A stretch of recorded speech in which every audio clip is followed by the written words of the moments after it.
It's reading time. You can read with the Wiggles or read by yourself.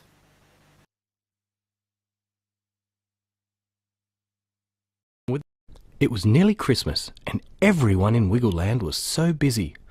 So Wags decided to go to the park to play on his favourite swing. To his surprise, someone was already there. "Hello," said Wags in a friendly voice, holding out his paw. "I'm Wags." "Hello," said a sad little voice.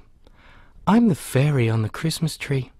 At least, I was, but nobody'll want me now." "Why ever not?" asked Wags. "The Wiggles have a Christmas tree, and I know they'll need a fairy to put on top." "They won't want me," said the fairy. "Just look at me." And she got off the swing. "Oh dear," said Wags. "You are in a bit of a mess, aren't you?" "I certainly am," answered the fairy. "Once I was the loveliest fairy in the world. My dress sparkled, my wand glittered, and my tiara twinkled. I stood on top of the Christmas tree and watched everyone put their presents underneath. On Christmas morning I'd see all the happy faces, and people would look at me and say how beautiful I was. But now my dress is torn, and my wand is broken, and I've lost my tiara. I'm not looking forwards to Christmas at all." And she began to cry. Wags patted her. "Please don't cry. Perhaps my friend Dorothy the dinosaur could help you." Just at that moment, Dorothy the dinosaur came to the park looking for Wags. She saw the fairy and Wags told her about the problem. Dorothy thought for a while. "Hey, I can make you a dress out of rose petals," she offered.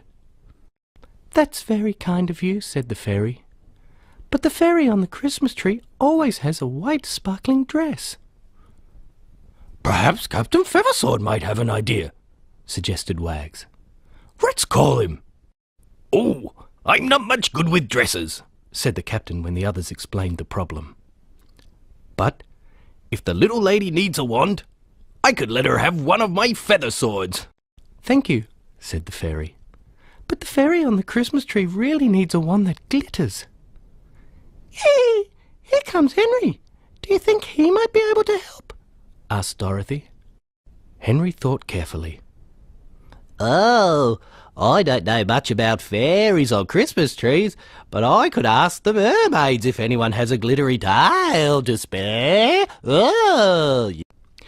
"You're all very kind," said the fairy, "but it doesn't sound as if you are able to help me. I really do need a sparkling dress and a glittering wand and a twinkling tiara." "You know me, hearties," said Captain Feathersword. "I think this is a case for our friends the Wiggles." He turned to the fairy. "They're full of good ideas. I'm sure they'll know what to do. And here they are!" Everyone talked at once and tried to explain the problem. The fairy shrank into the background. She didn't know these new people and felt very shy. "One at a time," laughed Greg. "What's all this about a fairy? Dorothy, you tell us." Dorothy brought the fairy forward and introduced her to the Wiggles, explaining the problem. The Wiggles thought hard. "I don't suppose some yummy food would help?" asked Anthony. The fairy shook her head. "I could play my guitar," offered Murray. "We could sing you to sleep," suggested Jeff. "I don't see how that would help," said Greg doubtfully. "You're all so generous," replied the fairy. "But you see, the fairy on the Christmas tree has a kind of magic about her, and ordinary solutions won't work." "Of course," said Greg. "Magic! Why didn't I think of that before? Where's my magic wand?" And he took it out of his pocket. "I'll need help," he told the others as the fairy stood before him. "I can only do one thing at a time. Now, where should we start?" "Oh, she needs a white sparkling dress," offered Henry. "Close your eyes, everyone," cried Greg, "and think white sparkling dress." Greg waved his wand, and at once the fairy was wearing a shimmering, sparkling gown. Everyone clapped. "Now for the glittering wand. Concentrate, everyone." Whew.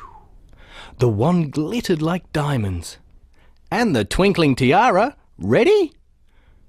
Greg waved his wand once more, and the fairy's tiara twinkled like the stars.